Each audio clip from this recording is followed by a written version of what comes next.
so now we're going to start with the questions with regards to human physiology. Okay, so it is I've got a mixture of questions. It is not just one or two. It is like the entire physiology. Okay, so now let's start.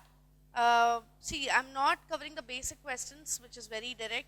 Okay, so one or two may be like that, but overall, I just want to cover a few extra things. Okay, aggregates of lymphoid tissue present in distal portion of the small intestine. So you know what is a lymphoidal tissue? Lymphoidal tissue is actually the tissue which is present, okay, which is lymphoid tissue will help in, it is more related to your immune system, okay. So you have lymphoidal tissue equally distributed in the body and they have specific terms, for example, your malt, galt, etc. So aggregates of lymphoid tissue present in small intestine, it is called as Peyer's patches, okay. So it is called as Peyer's patches. So the aggregates of lymphatic tissue which is found in your small intestine is nothing but the Peyer's patches. Okay. Next, the longitudinal channels of the bones are called as, the longitudinal channels of the bones are called as bone marrow, marrow cavity, lacuna, and Haversian canals. Okay, the answer is Haversian canal.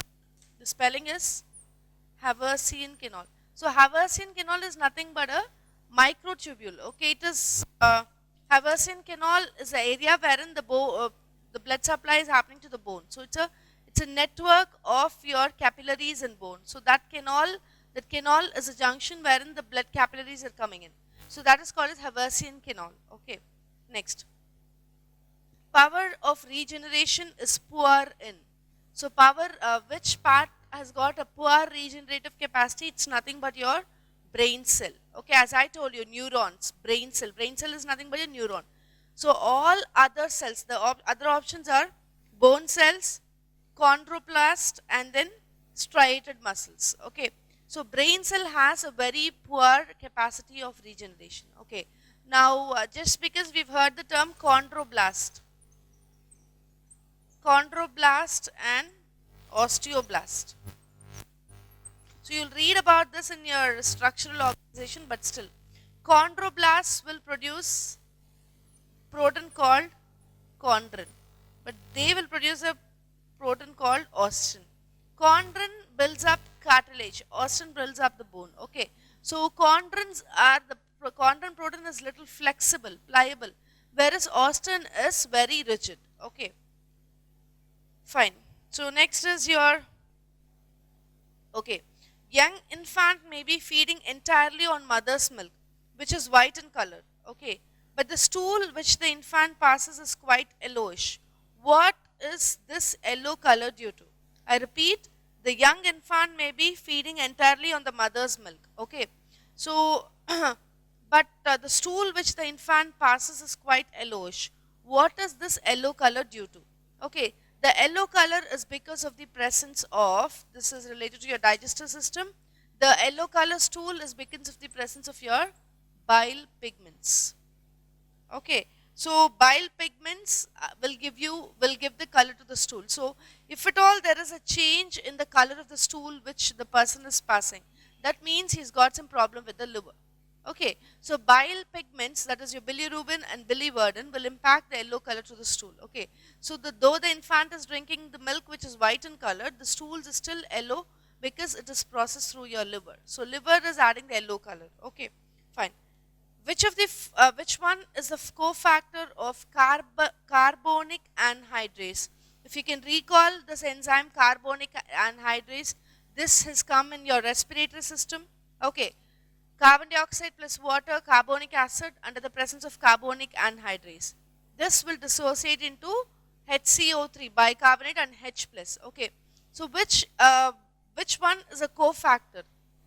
The options are copper, zinc, iron, and magnesium. The answer is zinc. Okay, zinc is a cofactor for this anaerobic activity, that is your carbonic anhydrase enzyme.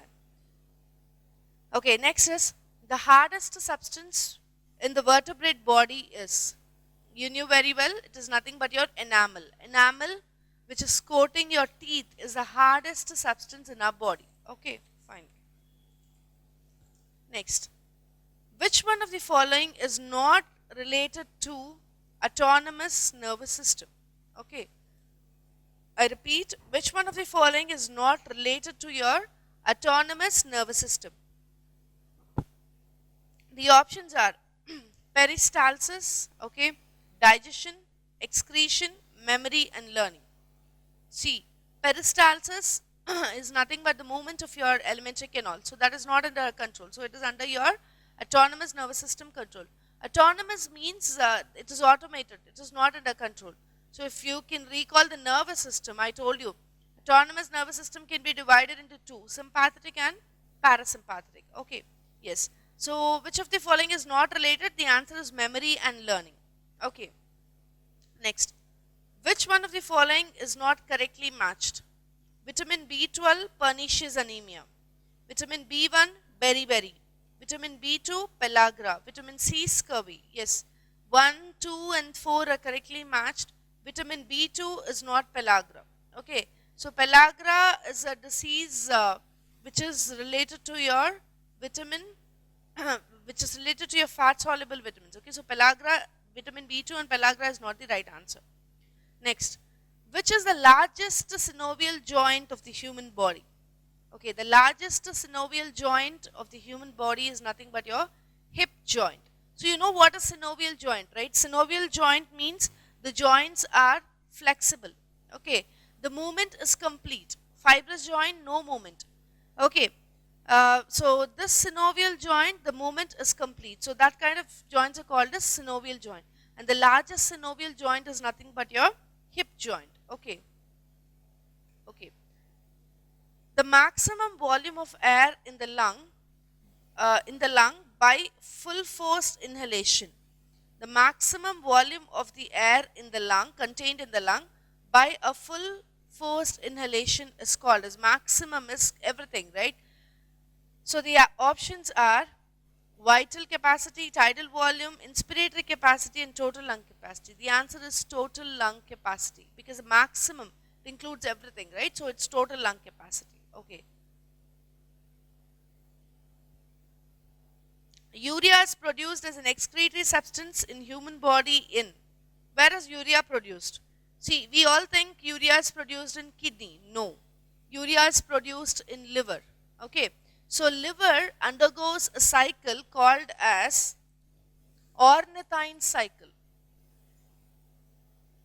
Okay. So if you can recall the types of excretion, ammonotelic, ureotelic and uricotelic, correct? So we also form ammonia initially as a waste. Okay, but it is our liver which converts ammonia into your urea. So liver does this, and this urea is passed to your kidneys for reabsorption and excretion. But urea is actually formed in the liver. Okay, so this cycle is nothing but the ornithine cycle. Okay, so later this urea is sent to your kidneys. Okay.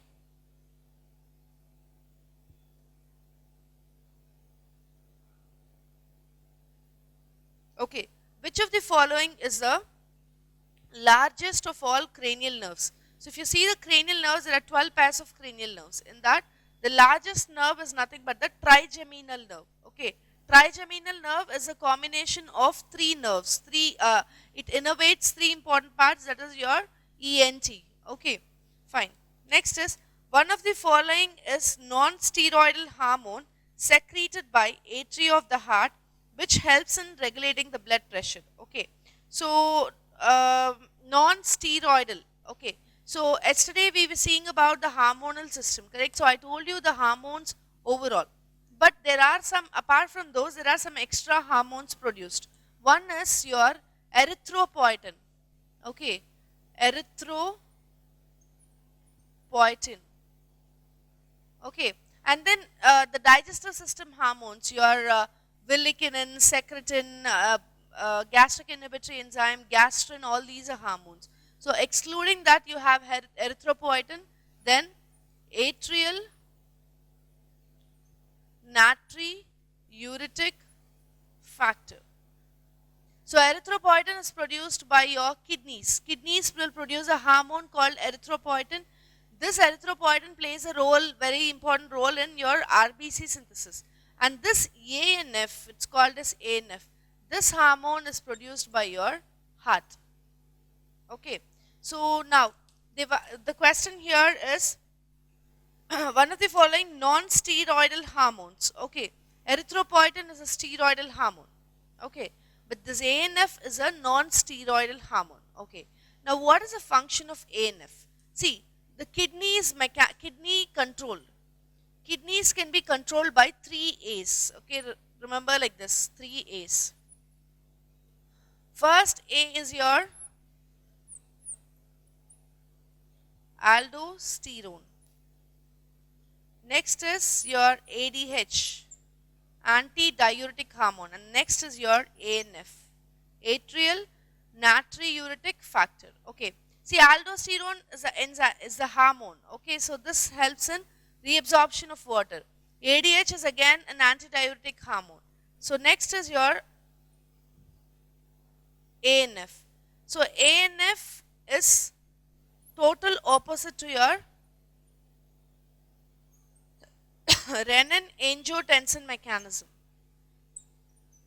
Okay, so if you can recall this renin-angiotensin mechanism, this mechanism is to increase the blood pressure. Okay, so it will end up in releasing your vasoconstrictor, that is nothing but your angiotensin 2. So this will ultimately end up in releasing a vasoconstrictor, that is nothing but angiotensin 2. Okay, so there is a mechanism which we've discussed already. So this is your vasoconstrictor, so it increases your blood pressure. See, what if the pressure keeps raising? The heart is under pressure, right? So if BP is high, it will immediately result in your heart problem, correct? So why, if this mechanism is regulated, there should be some counter mechanism to bring this down. Okay, so when the BP is suddenly raising and when it is continuously high, when heart cannot afford to pump so much, what will a heart do is, the heart will release a hormone called as atrial natriuretic factor. Okay, this ANF enzyme it is a vasodilator. This is a vasoconstrictor.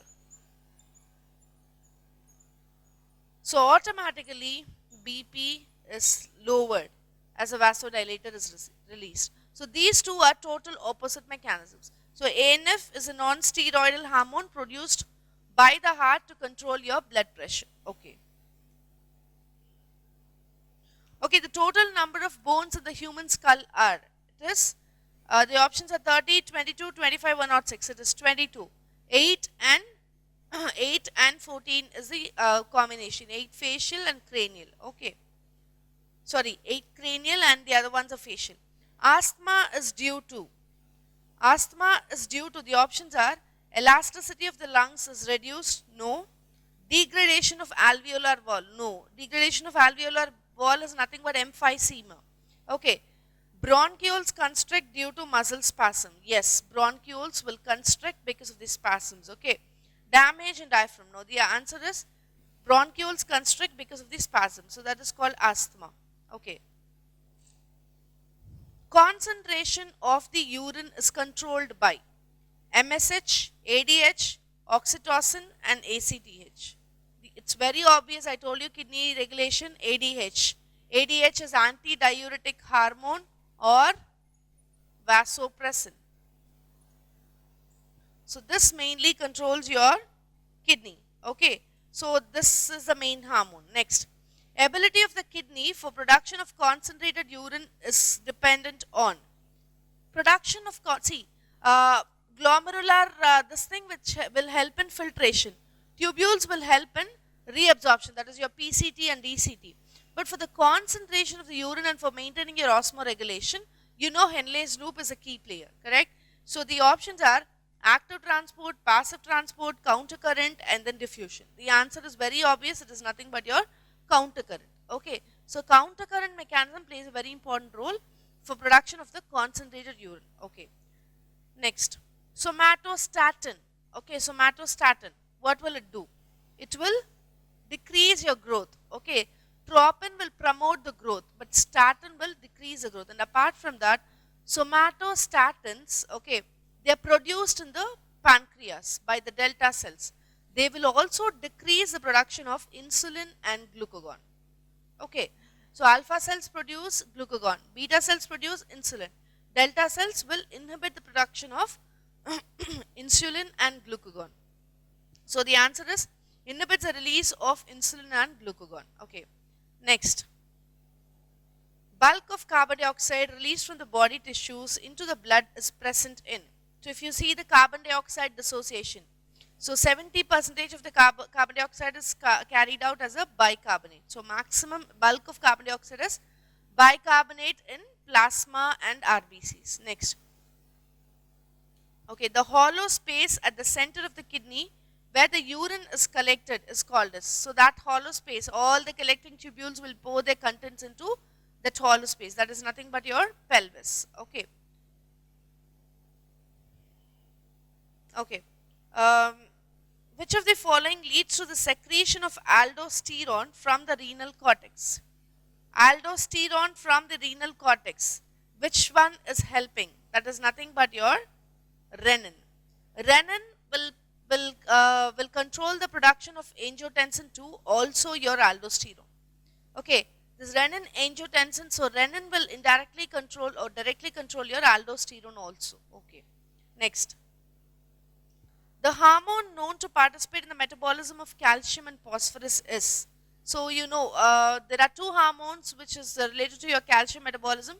One is thyrocalcitonin and parathormone. Okay, so here calcitonin is given. Okay, fine. The muscle of the eye, the muscles in the eye associated with the pupil are. Okay, eye muscles are. Okay, what is their action? Striated, voluntary, unstriated, involuntary, unstriated, voluntary, striated, involuntary. So you know it is involuntary. The eye muscles are not under our control. See, you can close your eyelids, but eye muscles are not under control. Okay, so it's involuntary and unstriated. Okay, fine. Nissl granules are found in dash cells. Nissl granules are found in neuronal cells. Okay, acromion process is found in. So if you remember acromion, this locomotion and movement. Acromion is small projection, so that is found in your pectoral girdle. Okay, and the cavity which it is forming is nothing but your glenoid cavity, and the other one is your acetabulum. Okay, fine. Next, which of the following skull bones is movable? The only movable skull bone is nothing but your, I told you this before, mandible. Mandible is the only movable skull bone. Okay. Which one of the following is striped muscle but voluntary, but not voluntary? Striped muscle but not voluntary. It's obvious, it's nothing but your cardiac muscle. Okay. Okay, Rh negative person donated blood to Rh positive person for the second time. Rh negative is donating blood to Rh positive for the second time. Then what will happen? Okay. So the options are Rh negative will die, Rh positive will die, Rh positive blood starts reacting with negative blood, nothing will happen to the Rh positive person. See, it's for the second time. Okay, first time itself they've donated, so the mechanism would have started. So if it's the second time, there's no harm, so you can happily donate, so nothing will happen. Okay, fine. If the vagus nerve in the man is damaged, which of the following will not be affected? Okay, so pancreatic secretion, gastrointestinal secretion, cardiac movements and tongue movements. See, vagus nerve is the nerve which innervates or connects your heart to the parts below your heart. So if you see, pancreas, gastrointestinal, cardiac, everything is more connected to your vagus. But the tongue is above, right? So that is not related to your vagus nerve. So the answer is tongue movements. Okay. Okay. Condition resulted from excess secretion of GH, that is your growth hormone, in adults. In children, it is called as gigantism, but in adults you call it as acromegaly. Okay, fine. Next is